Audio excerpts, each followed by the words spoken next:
Ajmeri 24 TV, subscribe now. বলেন সবাই খুশি আছেন তো? সবাই ভালো আছেন তো? বেজার কে কে আছেন? দুই একজন কি আছে যারা মাহফিলে আসার পরেও বেজার? তবে একজন বেজার আছে। আপনি আমি এখানে আসার কারণে একজন কিন্তু খুবই বেজার, খুবই অসন্তুষ্ট। তার নাম জানেন তো আপনারা? মিস্টার ইবলিস। মিস্টার ইবলিস। এই ইবলিস মিস্টার কখনোই চায় না আপনি আমি কোনো ভালো কাজে, নেক কাজে শরিক হই, ভালো কাজ করি, হ্যাঁ, ইবাদতের মধ্যে থাকি। এমন কোনো ভালো কাজ নাই যেই কাজের মধ্যে ও আমাদেরকে ধোঁকা দেওয়ার চেষ্টা করে না। এই যে আমরা এখানে আসছি, এখানের মধ্যেও আমাদেরকে ধোঁকা দেওয়ার কি ফন্দি ফিকির নিয়ে সে আপনার আমার ডাইনে বায়ে কি আছে, বসা আছে, যে কি করে এইখান থেকে কিছু মানুষ উঠায় নেওয়া যায়, ঠিক কিনা? তো আমরা কি এই শয়তানের এই ফন্দি ফিকির, শয়তানের এই শয়তানি, এইটা কি বাস্তবায়ন হতে দিব? দেব না ইনশাআল্লাহ। আপনাদেরকে প্রথম যেই কথাটা বলবে শয়তান, যে আরে হুজুর তো আমাদের ইমাম সাহেব হুজুর, হুজুরের বয়ান তো আমরা সবসময় শুনি, তো আজকে না শুনলেও কি চলবে, চল, এই প্রথম এই কথাটা বলবে, বুঝছেন না? এরপরে আরো বহু কথা আপনার এই দেমাগের মধ্যে ঢুকায় দিবে। তো আমরা যত কথাই সে আমাদেরকে বলুক, আমরা ইনশাআল্লাহ অল্প সময়, তো বেশি একটা সময় হাতে নাই, বাকি এই 30 মিনিট সময় আজানের বাকি আছে। এই অল্প সময় আমরা কিছু কথা বলবো, পরস্পর আলাপ আলোচনা করব, একটা বিষয় নিয়ে বুঝ পরামর্শ করব। ইনশাআল্লাহ আপনারা আমার সাথে থেকে আমাকে সহযোগিতা করতে তৈরি আছেন তো? ইনশাআল্লাহ। কে কে তৈরি না হাত উঠান? কে কে তৈরি হাত উঠান? আল্লাহু আকবার। আল্লাহ আমাদেরকে কবুল করেন। আল্লাহ জান্নাতের সামিয়ানায় এইভাবে আজকের মতো আমাদেরকে বসার তৌফিক দিয়ে দেন। এইটা যে জান্নাতের সামিয়ানা, এতে কোনো সন্দেহ আছে আপনাদের? কেমনে বুঝলেন? দলিল আছে আপনার কাছে? শয়তান আপনাকে বলবে যে হুজুর যে বলে দিছে এটা জান্নাতের সামিয়ানা, এটা জান্নাতের বাগান, তোর এমনি বলছে, তোর কাছে তো কোনো দলিল নাই, চল চল চল বের হয়ে চলে যাই, এরকম কিছু আপনার কি করবে, কুশিন দিতে থাকবে। তো দলিলটা আপনি আগে আপনার কি করেন, আপনার পোটলার মধ্যে, পকেটের মধ্যে দলিলটা আগে নিয়ে নেন, যেন শয়তান আপনাকে আমাকে এখান থেকে উঠায় দিতে না পারে। দলিল থাকতে সুবিধা ভালো না? দলিলটা দরকার আছে তো? দলিল চলেন। قال رسول الله صلى الله عليه وسلم, আল্লাহ রাসূলের নাম শুনলে জানি কি বলতে হয় ভাই? সাল্লাল্লাহু আলাইহি ওয়াসাল্লাম। قال رسول الله صلى الله عليه وسلم, إذا مررتم برياض الجنة فارتعوا يا رسول الله. قال حلق الذكر أو كما قال النبي صلى الله عليه وسلم. সাহাবায়ে কেরামের মজলিসে আল্লাহর নবী ডাক দিয়ে বলেন, ও আমার সাহাবীরা শুনো, দিলের কান দিয়ে শুনো, অন্তরের কান দিয়ে শ্রবণ করো, ভালো করে দিলের মধ্যে বসায়া নাও। গুরুত্বপূর্ণ কথা, গুরুত্বপূর্ণ কথা, অ্যাটেনশন প্লিজ, সকলেই আমার দিকে লক্ষ্য করেন। আল্লাহর রাসূল যখন এই কথাগুলো বললেন, সাহাবায়ে কেরাম সবাই উন্মুখ হয়ে তাকিয়ে রইলেন আল্লাহর নবী কি বলেন শোনার জন্য।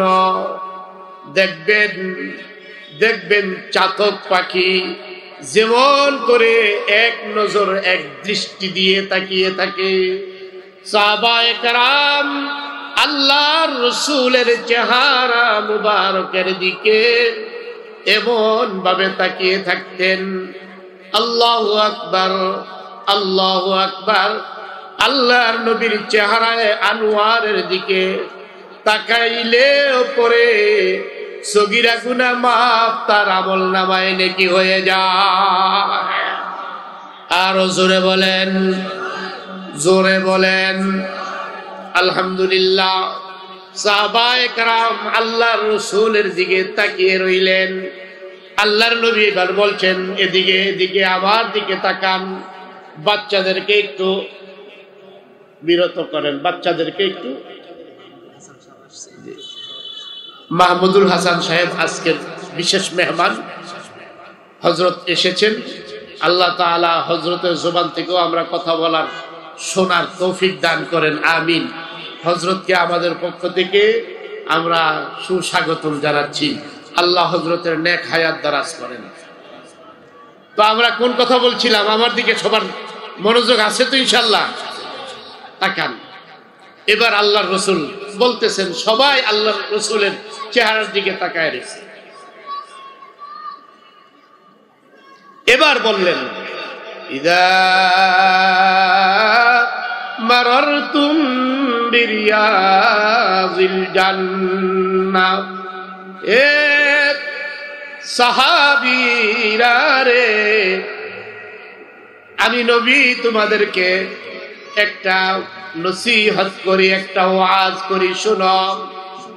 কি ওয়াজ? বেশি বেশি পরিমাণ তোমরা জান্নাতের বাগানের মধ্যে বিচরণ করো, বেশি থেকে বেশি পরিমাণ জান্নাতের বাগানে যাতায়াত করো।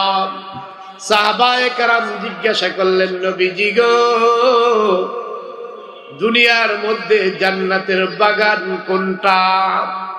আল্লাহর রাসূল বলেন, ক্বালা হিলাকুয যিকির, এ সাহাবীরা শোনো, দুনিয়ার মধ্যে জান্নাতের বাগান হলো ওই জায়গা, যেই জায়গার মধ্যে আল্লাহর কোরআনের তেলাওয়াত হয়, যেই জায়গার মধ্যে কোরআন সুন্নাহর আলোচনা হয়, যেই জায়গার মধ্যে আল্লাহ তাআলার নামের জিকির হয়। দুনিয়ার জমিনে ওই অংশটুকু আল্লাহর জান্নাত। জোরে বলেন সুবহানাল্লাহ। লা ইলাহা ইল্লাল্লাহ, লা ইলাহা মুহাব্বতে, লা ইলাহা ইল্লাল্লাহ, লা ইলাহা, লা ইলাহা ইল্লাল্লাহু মুহাম্মাদুর রাসূলুল্লাহ সাল্লাল্লাহু আলাইহি ওয়াসাল্লাম। মুহতারাম আমার ভাইরা, তাহলে এই জান্নাতের বাগানের দলিল আপনাদের কাছে আসলো কি আসলো না? দলিল পেয়েছেন তো? দুনিয়ার মধ্যে ওই জায়গাগুলো জান্নাতের বাগান, যেখানে কোরআন তেলাওয়াত হয়, যেখানে নবীর রাসূলের আদর্শের আলোচনা হয়, যেখানে আল্লাহ এবং আল্লাহর নবীর কথা হয়, ওই জায়গাগুলো দুনিয়ার মধ্যে জান্নাতের বাগান। আল্লাহ আমাদেরকে এই জান্নাতের বাগানে বসাইছেন। আমরা ওই আখিরাতের জান্নাতেও আল্লাহর কাছে আবেদন করি, আজকের মতো এরকম সবাইকে ওই জান্নাতে বসার তৌফিক দান করেন। সবাই বলি আমিন। আমি কোরআনে কারীমের সূরাতুজ জুমারের 53 নম্বর আয়াত তেলাওয়াত করেছি। সূরাটার নাম কি ভাই? বলেন, সূরার নাম সূরাতুজ জুমার। কিছু শিখা দরকার আছে না? ওই নিয়তেই তো বসছি আমরা। সূরার নাম হচ্ছে সূরাতুজ জুমার, আয়াত নাম্বার 53। আয়াত নাম্বার কত? 53। আমার সাথে একটু কথা বলতে হবে, না হলে ওয়াজ জমবে না। আপনারা যত সাপোর্ট দিবেন তত ওয়াজ কি বের হবে। আর আপনারা চুপ থাকলে আমার ভিতরে কি হয়ে যাব? চুপ হয়ে যাব। এই জন্য আপনারা ধাক্কা দিবেন, এখান থেকে বের হবে। ঠিক আছে তো ইনশাআল্লাহ? রেডি আছেন সবাই? সূরার নাম যেন কি? সূরাতুজ জুমার। আলহামদুলিল্লাহ, মাশাআল্লাহ। আর আয়াত নাম্বার 53।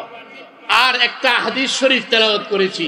আল্লাহ তাআলার কাছে সাহায্য চাই, আপনাদের কাছে দোয়া চাই। তেলাওয়াতকৃত আয়াত এবং হাদিসের আলোকে আমাদের আজকের যে আলোচ্য বিষয়, সেটা হলো আল্লাহ তাআলার কাছে মাগফিরাত, ক্ষমা প্রার্থনা করা। আমরা যেন আমলের নিয়তে ইখলাসের সাথে কথাগুলো বলতে পারি, শুনতে পারি। আল্লাহ আমাদেরকে তৌফিক দান করেন। আয়াতটা নাজিল হওয়ার একটা প্রেক্ষাপট আছে, যেটাকে কোরআনের ভাষায় শানে নুজুল বলে। এই শানে নুজুলটা শুনলে আপনাদের সামনের বাকি কথাগুলো বুঝে আসবে ইনশাআল্লাহ। শানে নুজুলটা হচ্ছে রাসূল আকরাম সাল্লাল্লাহু আলাইহি ওয়াসাল্লামের চাচা হযরতে আমির হামজা, নাম শুনেছেন তো? হযরতে আমির হামজা রাদিয়াল্লাহু তাআলা আনহু, উহুদের প্রান্তরে যার মাকবারা, যার কবর এখনো আছে, সরকারিভাবে রাষ্ট্রীয়ভাবে ঘেরাও করে রাখা হয়েছে। আপনারা যারা হজ করেছেন, উমরা করেছেন অথবা ভ্রমণে গিয়েছেন সৌদি আরব, উহুদের প্রান্তরে যদি গিয়ে থাকেন তাহলে সেই হযরতে আমির হামজার সেই কবরখানা দেখে আসছেন নিশ্চয়ই। এই হযরতে আমির হামজা রাদিয়াল্লাহু তাআলা আনহুকে একজন কাফের, কাট্টা কাফের, নাম তার ওয়াহশী, নাম তার ওয়াহশী। এই ওয়াহশী হযরতে আমির হামজাকে হত্যা করে ফেলল।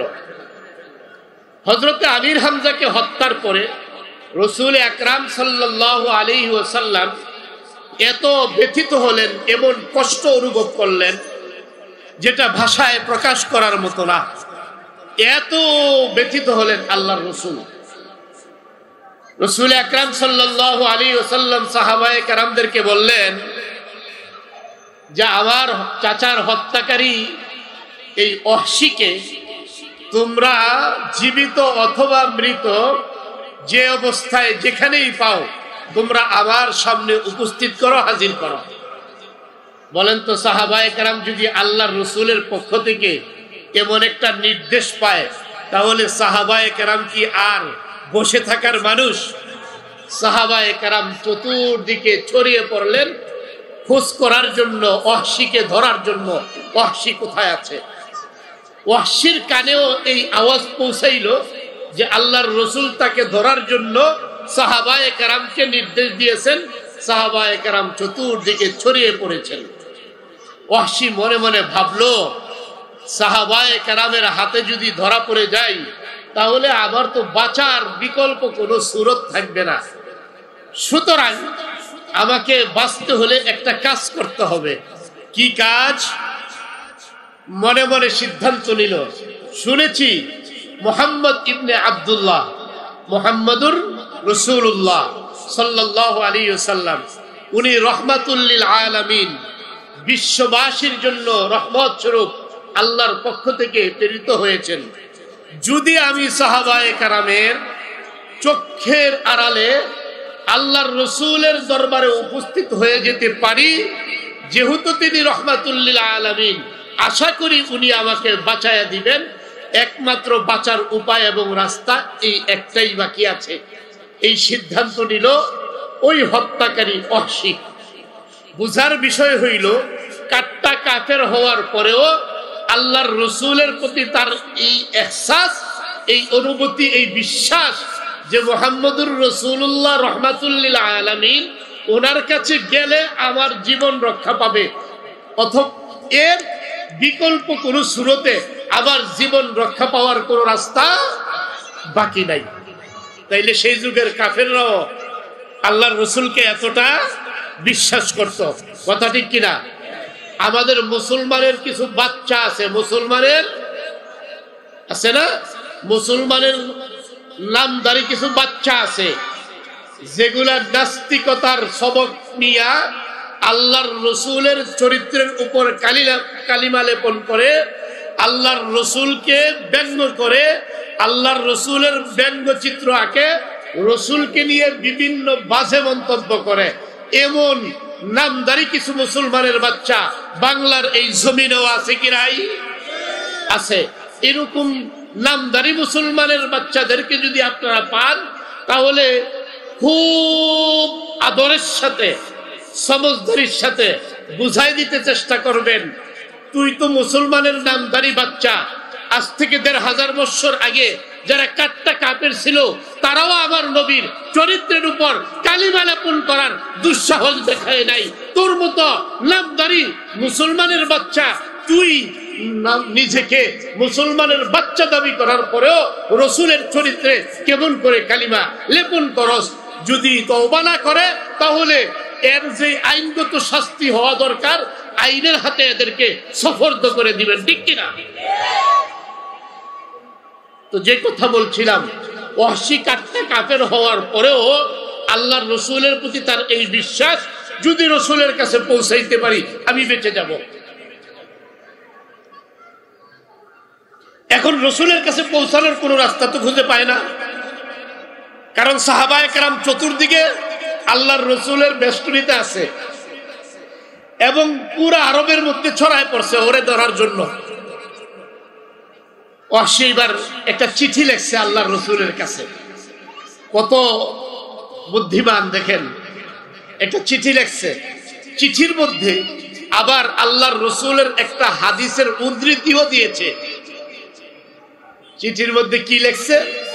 ওজা লেখছে আল্লাহর রসুলের হাদিসের যে উদ্ধৃতি দিয়েছে এটাও হাদিস শরীফে আসছে। চিঠি লেখার এক পর্যায়ে সে আল্লাহর রসুলের হাদিসের উদ্ধৃতি দিতেছে। ক্বালা রাসূলুল্লাহি সাল্লাল্লাহু আলাইহি ওয়াসাল্লাম মান আশরাকা আও কাতালা আও জানা ইয়ালকা আসামাই ইউদাআফু লাহুমুল আযাবু ইয়াউমাল কিয়ামা। চিঠির উদ্ধৃতি আল্লাহর রসুলের একটা হাদিস দিলেন। হাদিসের অর্থ হলো, হে রসুল, আপনি তো বলেছেন যে ব্যক্তি হত্যা করে, যে ব্যক্তি জিনা করে, যে ব্যক্তি শিরিক করে, এই ব্যক্তির কিয়ামতের ময়দানে আল্লাহ পাকের দরবারে দ্বিগুণ শাস্তি হবে, ডাবল শাস্তি হবে। ইয়া রাসূলুল্লাহ, নবীজি গো, আমি তো এই সব কয়টা অপরাধ করেছি। একে তো আপনার চাচা হামজাকে হত্যা করেছি, শিরিকও করেছি, জিনাও করেছি। আমার কি ক্ষমা পাওয়ার কোনো রাস্তা আছে কি নাই? এই কথা জানতে চেয়ে ওয়াহশী আল্লাহর রসুলের দরবারে চিঠি পাঠাইয়া দিলেন। মুসলমান, আল্লাহর রসুল চিঠি পাওয়ার পরে ওয়াহশীর দেখলেন, ওয়াহশী তো চিঠির ভাষার মধ্যে সে তো ক্ষমা লাভ করতে চায়, ক্ষমা পেতে চায়। আল্লাহর রসুল কিং কর্তব্য বিমূঢ় হয়ে গেলেন। তিনি একদিকে চিন্তা করতে লাগলেন, ওয়াহশী একদিক থেকে আমার চাচার হত্যাকারী, আবার অপর দিক থেকে এই ওয়াহশী নিজেকে আল্লাহর কাছে সুপর্দ করে দিতে চায়, নিজের গুনাহ ক্ষমা পাইতে চায়। আমি তো রহমাতুল লিল আলামিন, আমি কি ওয়াহশীর ক্ষমার রাস্তা বের করব, না চাচা হত্যার প্রতিশোধ নিব? আল্লাহর রসুল চিন্তামগ্ন। ঠিক এমনই সময়ে আল্লাহর রসুল সাল্লাল্লাহু আলাইহি ওয়াসাল্লামের কাছে হযরতে জিবরাইল আমিন এসে হাজির হয়ে গেছে। সুবহানাল্লাহ। ইয়া রাসূলুল্লাহ, নবীজি গো, ওয়াহশী আপনার কাছে যে চিঠি পাঠাইছে গো, এই চিঠির ভাষা আমার আল্লাহ জানে। আপনার কাছে ক্ষমা চাওয়ায় রাস্তা খুঁজতেছে। একদিকে হত্যাকারী, আরেকদিকে জিনাকারী, আরেকদিকে আবার শিরিককারী। হত্যা করার পরে তার অনুভূতি হইছে, ইহসাস আসছে, সে এবার ক্ষমা পাইতে চায়। এই কারণেই আপনার কাছে এই চিঠি লিখেছে। নবীজি গো, আল্লাহ তাআলা ওয়াহশীর ক্ষমার রাস্তা, ওয়াহশী ক্ষমা পাওয়ার রাস্তা দিয়া আমি জিবরাইলকে আপনার কাছে পাঠাইয়া দিছে। সুবহানাল্লাহ। এবার জিবরাইল আমিন আয়াতে কারিমা আল্লাহর রাসূল সাল্লাল্লাহু আলাইহি ওয়াসাল্লামকে পড়ে পড়ে শোনান।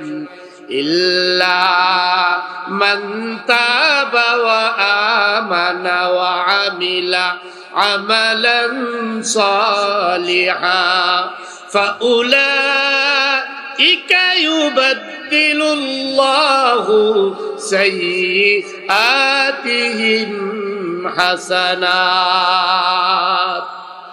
আর যে ব্যক্তি তওবা করবে, ঈমান গ্রহণ করবে, নেক আমল করবে, আল্লাহ তাআলা ওই ব্যক্তির গুনাহগুলো শুধু ক্ষমাই করবেন না, বরং ওই গুনাহগুলোকে আল্লাহ তাআলা নেকের দ্বারা পরিবর্তন করিয়া দিবেন। সুবহানাল্লাহ। মুসলমান খেয়াল করেন, গভীর মনোযোগ দেন।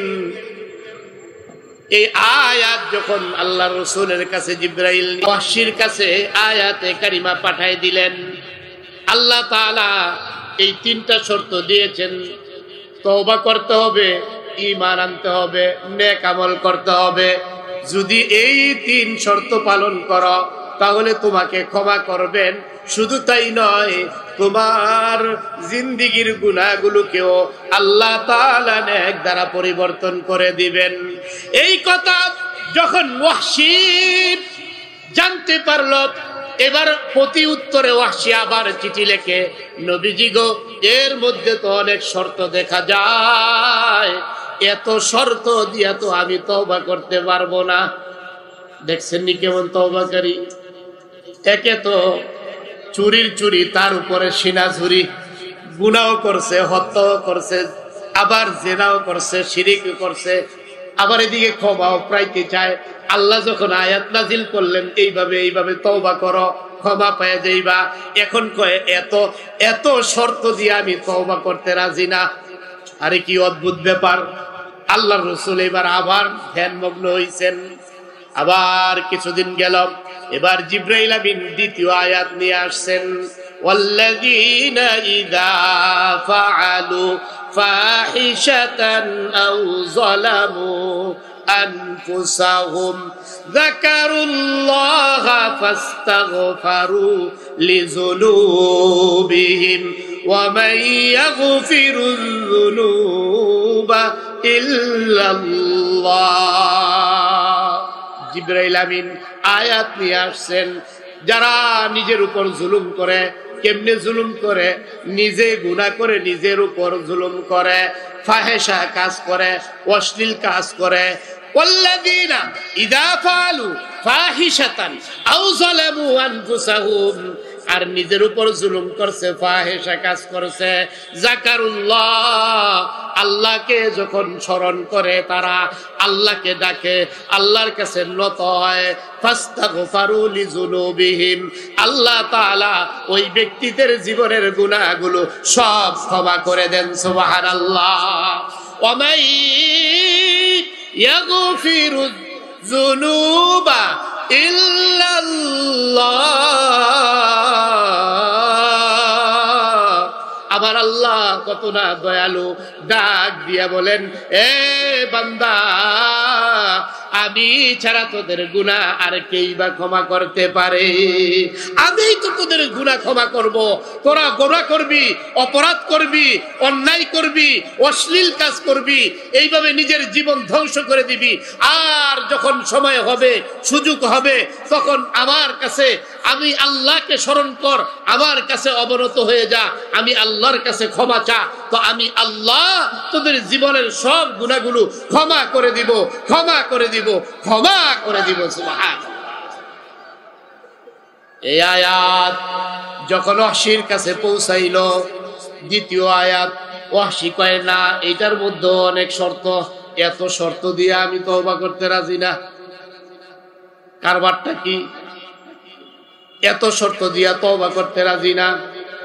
এইভাবে আল্লাহর রাসূল আরো কিছুদিন অপেক্ষা করলেন। সর্বশেষ আমরা যে আয়াতটা খুতবায় পড়লাম, সূরাতুজ জুমারের 53 নম্বর আয়াত, আল্লাহ পাক শর্তহীন ভাবে সারা দুনিয়ার মানুষের জন্য এখানে ক্ষমা করার ঘোষণা দিয়েছেন।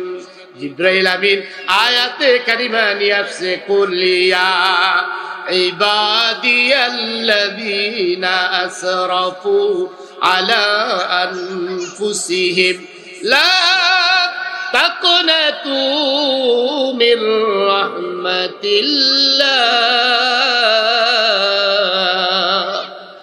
ইন্নাল্লাহা ইয়াগফিরুয যুনুবা জামিআ ইন্নাহু হুয়াল গফুরুর রহিম। আল্লাহু আকবার। আয়াতে কারিমা নাজিল হলো, আল্লাহর নবীকে আল্লাহ পাক নির্দেশ দিচ্ছেন, হে নবী, আপনি বলেন আমার সকল বান্দাদেরকে, হিন্দু, বৌদ্ধ, মুসলিম, খ্রিস্টান ঐক্য পরিষদ, দুনিয়াতে যত মানুষ আছে চাই সে মুসলিম হোক চাই সে অমুসলিম হোক, সব আমার বান্দা। তাদের সবাইকে আপনি জানায়া দেন, যারা নিজেদের উপর জুলুম করেছে, সীমা লঙ্ঘন করেছে, ইসরাফ করেছে, গুনাহ করতে করতে জীবনটা বরবাদ করে দিয়েছে, আমি আল্লাহর রহমত থেকে তারা যেন নৈরাশ না হয়ে যায়। কারণ তাদের গুনাহ যত বেশি হোক না কেন, এই জমিন ভরপুর যদি হয়ে যায়, জমিন থেকে নিয়ে আসমান পর্যন্ত যদি গুনাহ দিয়া ভরপুর হয়ে যায়, ওই সাগরের পানি ফেনা পরিমাণও যদি গুনাহ দিয়া ভরপুর হয়ে যায়, ও নবী আমার বান্দাদেরকে বলে দেন তারা যেন আমার রহমত থেকে নৈরাশ না হয়। কারণ হইল ইন্নাল্লাহা ইয়াগফিরুয যুনুবা জামিআ, আমার রহমতের দরিয়ায় যখন জোশ আসবে, আমি আল্লাহ তাদের সব গুনাহগুলো মাফ করে দিব। সুবহানাল্লাহ। ইন্নাহু হুয়াল গফুরুর রহিম। কারণ তিনি হলেন গফুর, তিনি হলেন রহমান, তিনি হলেন দয়ালু, তার নাম হইল গফফার। আমাদের নাম হলো সাত্তার, আমরা গুনাহগার, তিনি হলেন কি গফফার। আমরা গুনাহগার, আমরা সব গুনাহগার, আর তিনি হলেন গফফার, তিনি হলেন সাত্তারুল উয়ুব। আমরা সব গুনাহগারের দল। এজন্য এই আয়াত যখন নাজিল হয়ে গেছে, তখন ওয়াহশির কাছে এই আয়াত যখন পাঠানো হইল, ওয়াহশি বলে হ্যাঁ এবার ঠিক আছে, এখন আর কোনো শর্ত টর্ত নাই, দুনিয়ার সবাইকে ক্ষমা করার ঘোষণা দিয়ে দিছে। ওয়াহশি একবার চুপে চাপে সমস্ত সাহাবায়ে কেরামের চক্ষু ফাঁকি দিয়া আল্লাহর রসুলের দরবারে আইসা আল্লাহর রসুলের হাত দিয়া বলে, ইয়া রাসূলুল্লাহ, আমি সেই ওয়াহশি যেই ওয়াহশি আপনার চাচা হযরত হামজাকে হত্যা করেছি, আর আমি আপনার কাছে তওবার দরজা, তওবার রাস্তা খুঁজেছিলাম। বারবার বিভিন্ন শর্ত আসার পরে আমি এগুলোকে রিজেক্ট করে দিয়েছি। এরপরেও যেই আল্লাহ আমার প্রতি এত রহম দয়ালু হয়েছেন, যেই নবী আমার প্রতি এত দয়ালু হয়েছেন, আমি সেই নবীর হাতে হাত দিয়া কালিমা পড়ে মুসলমান হয়ে যেতে এসেছি। আতি ইয়াদাকা আলা উবাইয়াকা আলাল ইসলাম, হে নবী আপনার হাত দেন আর আমাকে বায়াত করে ইসলাম কবুল করার সুযোগ করে দেন। সুবহানাল্লাহ। কালিমা পড়ে লা ইলাহা ইল্লাল্লাহু মুহাম্মাদুর রাসূলুল্লাহ সাল্লাল্লাহু আলাইহি ওয়াসাল্লাম। মুহতারাম, এই ঘটনাটা শোনানোর উদ্দেশ্য হলো, আমরা জীবনে গুনাহ এত পরিমাণ করি, কত পরিমাণ গুনাহ করতে করতে করতে করতে আমার জীবনের সব গুনাহ ভরপুর হয়ে গেছে। কথা ঠিক কিনা? গুনাহ করেন নাই এমন কি একজন কেউ কি আছেন এখানে? গুনাহ করে নাই এমন কেউ আছে? গুনাহ নাই, নিষ্পাপ একমাত্র দুনিয়াতে নবী এবং রসুল। নিষ্পাপ কারা ভাই?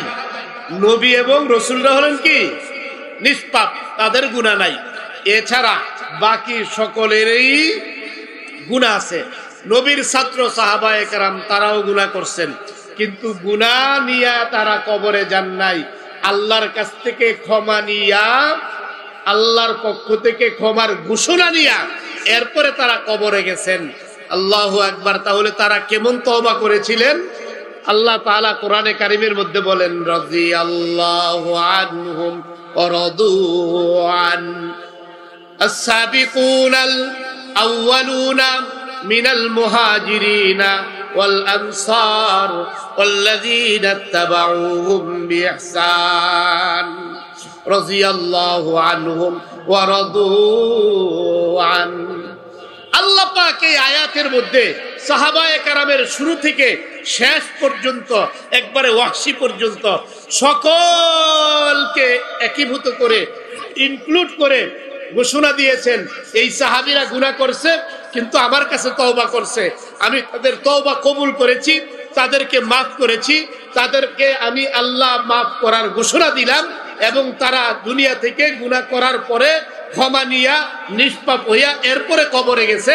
ওই সকল সাহাবীর জন্য আল্লাহর জান্নাতের দরজা, সকল দরজা উন্মুক্ত হয়ে গেছে। এখন আপনার আমার জন্য তো কোনো ক্ষমা নাই, দরজার ঘোষণাও নাই, ক্ষমার ঘোষণাও নাই। সুতরাং এবার আপনাকে আমাকে কি করতে হবে? এই ক্ষমার যে রাস্তা দেখানো হয়েছে, এই রাস্তায় আপনাকে আমাকে কি করতে হবে? চলতে হবে। আপনার আমার গুনাহ, চলতেও গুনাহ, বলতেও গুনাহ, হাঁটতেও গুনাহ, বসতেও গুনাহ, দেখতেও গুনাহ, শুনতেও গুনাহ, সব অবস্থায় শুধু গুনাহ আর গুনাহ। আমাদের এমন কোন সময় নাই যেই সময় আমরা গুনাহ করি নাই, ঠিক কিনা ভাই?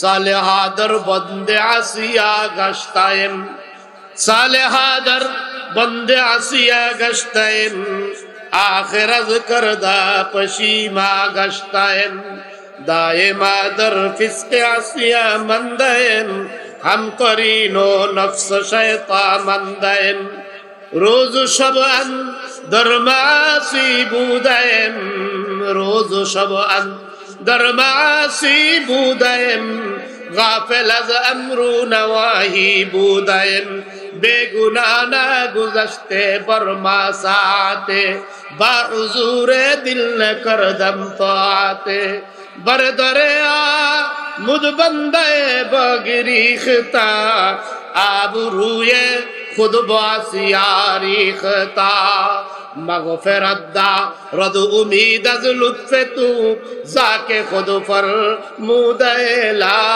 तकना तू। আপনি আমি হাঁটতেও গুনাহ করি, চলতেও গুনাহ করি, দিনেও গুনাহ করি, রাতেও গুনাহ করি, বুঝেও গুনাহ করি, না বুঝেও গুনাহ করি। এ মুসলমান, গুনাহ করতে করতে এমন একটা অবস্থা আপনার আবার হয়ে গেছে রে বাবা, গুনাহ করতে করতে আমার শরীরের প্রত্যেকটি লোমকূপের গোড়ায় গোড়ায় গুনাহ, শরীরের প্রত্যেকটি রক্তের কণিকায় কণিকায় গুনাহ, এমনকি শরীরের প্রত্যেকটি এই যে আমাদের পশম আছে, এই পশমের গোড়া দিয়েও গুনাহ প্রকাশমান। অবস্থা এমন হয়ে গেছে আমরা গুনার সাগরে হাবুডুবু খাচ্ছি। এই গুনার সাগর থেকে উঠার জন্য, বাঁচার জন্য একটাই রাস্তা, সেটা হলো আল্লাহর দরবারে তওবা করা। শেষ রাত্রে উঠা, এই শীতের রজনীতে কনকনে শীত, প্রচন্ড ঠান্ডা পানি, এই পানি দিয়া উযু কইরা, গরম পানির ব্যবস্থা থাকলে গরম পানি দিয়া উযু কইরা আল্লাহর কাছে জায়নামাজে দাঁড়াইয়া 2 রাকাত 4 রাকাত 6 রাকাত নামাজ পড়িয়া যদি আপনি আমি আল্লাহর কাছে হাত দুইটা উঠাইয়া দিতে পারি, তাহলে আর চোখের পানি ছেড়ে দিয়া যদি আপনার আমার গুনার কথা, নিজের গুনার কথা যদি আল্লাহর কাছে আপনি আমি প্রকাশ করে, নিজের দুর্বলতার কথা প্রকাশ করে যদি বলি, আল্লাহ শয়তানের দুকায় পড়ে, নফসের তাড়নায় পড়ে জীবনে অনেক গুনাহ করে ফেলেছি রে আল্লাহ, এই গুনাহ নিয়ে কবরে গেলে তো আমাদের বাঁচার উপায় নাই। রব্বুল আলামিন, তোমার নাম রহমান, তোমার নাম রহমান, তোমার নাম গফফার। আল্লাহ, এই রাত্রে আমি তোমার দরবারে হাত উঠাইলাম, যখন সারা দুনিয়ার সকলের দরজা বন্ধ, তোমার দরজাটা একমাত্র খোলা রে আল্লাহ। সারা দুনিয়া সব মানুষ ঘুমন্ত, সব পশু পাখিগুলো ঘুমন্ত, এমনকি ওই সুন্দর বলে হিংস্র প্রাণীগুলো ঘুমন্ত। আল্লাহ, সাগরের অতল গভীরে ওই নীল তিমিরা পর্যন্ত ঘুমন্ত। সারা দুনিয়া যখন নীরব নিস্তব্ধ রে আল্লাহ, আমার গুনার কথা আমার স্মরণ হয়ে গেছে। আল্লাহ, এই গুনাহ নিয়ে তো আমি কবরে যেতে পারবো না, কবরের ওই সাপের দংশন আমি সহ্য করতে পারবো না, জাহান্নামের দাউ দাউ করা ওই আগুনে আমি জ্বলতে পারবো না। আল্লাহ, তুমি দয়া করে আমাকে ক্ষমা করে দাও, দয়া করে আমাকে ক্ষমা করে দাও। এইভাবে যদি আল্লাহর কাছে কেঁদে কেঁদে চোখের 2 ফোঁটা পানি যদি ছাড়া যায়, ও মুসলমান, আমার আল্লাহর নবীজিকে বলেন, উম্মতেরা রে, তোর চোখের পানি নাকের ডগায় আসতে দেরি হবে, আমার আল্লাহ জীবনের গুনাহ ক্ষমা করতে দেরি করবে না। সুবহানাল্লাহ। এইভাবে করা যাবে না ভাই, নিজের গুনার জন্য আল্লাহর কাছে তওবা করা যাবে না। আল্লাহর রাসূল বলেন, ইয়া আইয়ুহান নাস তুবু ইলাল্লাহি ওয়াস্তাগফিরুহু ফাইন্নী আতুবু ফিল ইয়াউমি মিয়াতি মাররা। হে লোক সকল, আমি নবী প্রতিদিন 100 বার তওবা করি, ইস্তেগফার করি। কাজে কাজেই তোমরাও বেশি বেশি তওবা করো, ইস্তেগফার করো। আজানের সময় হয়ে গেছে। আমরা আজকের সবক যেটা পাইলাম, নিজের গুনার জন্য আল্লাহর কাছে তওবা করতে হবে। আর আল্লাহর নবী শিখাইলেন দৈনিক কমপক্ষে 100 বার তওবা ইস্তেগফার করতে হবে। যদি এটা করতে পারি, আশা করা যায় আমাদের গুনাহ মাফ নিয়ে আল্লাহর কাছ থেকে আমরা ইনশাআল্লাহ নিষ্পাপ হয়ে যেতে পারবো। আল্লাহ আমাদেরকে তৌফিক দান করেন। আমিন। ওয়া আখিরু দাওয়ানা আনিল হামদুলিল্লাহি রাব্বিল আলামিন। আসসালামু আলাইকুম ওয়া রাহমাতুল্লাহি ওয়া বারাকাতুহু।